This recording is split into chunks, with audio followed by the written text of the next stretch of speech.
C'est une histoire d'amour qui dure depuis bientôt 75 ans, celle d'un film et d'une petite commune du Bois-Chaux-Sud.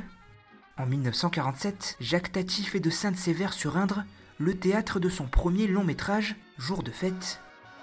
Aujourd'hui, film et réalisateurs sont passés à la postérité.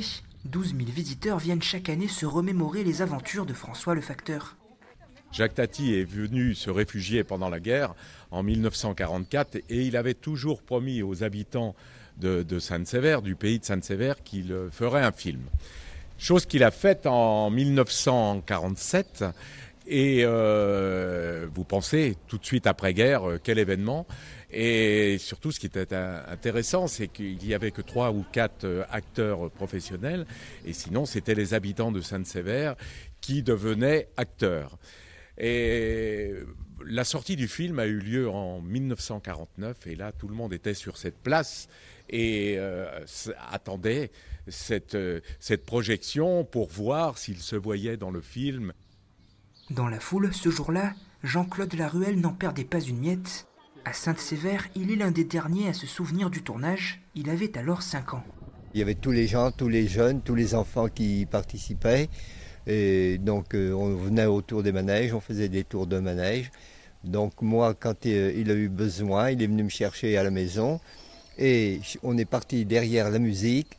Et j'ai descendu cette rue et je venais là au manège là pour faire des tours. Donc je comptais mes sous et par chance j'étais dans le film. D'autres enfants avaient été filmés mais n'étaient pas dans le film. Moi j'ai eu cette chance-là. Restauré à l'identique pour les 70 ans du film, ce carrousel, si cher à Jean-Claude, fait le bonheur des touristes. Partout en ville, Jour de fête s'affiche. La halle est toujours là et les municipalités successives se sont appliquées à préserver l'authenticité. Depuis 2009, la maison de Jour de fête propose un parcours spectacle autour de l'œuvre. C'est pas une grande ville, c'est bien qu'ils aient réussi à garder le style du premier film, quoi. C'est bien agréable et on s'imagine le grand facteur sur son petit vélo qui zigzague dans les rues. Évidemment, nous on connaît très bien le parcours, partout c'était tourné, tout filmé, mais il y a beaucoup de gens qui viennent, qui sont heureux de voir où que ça a été pas tourné, les scènes où que ça a été tourné à Sainte-Sévère, ça a été tourné à Nohant.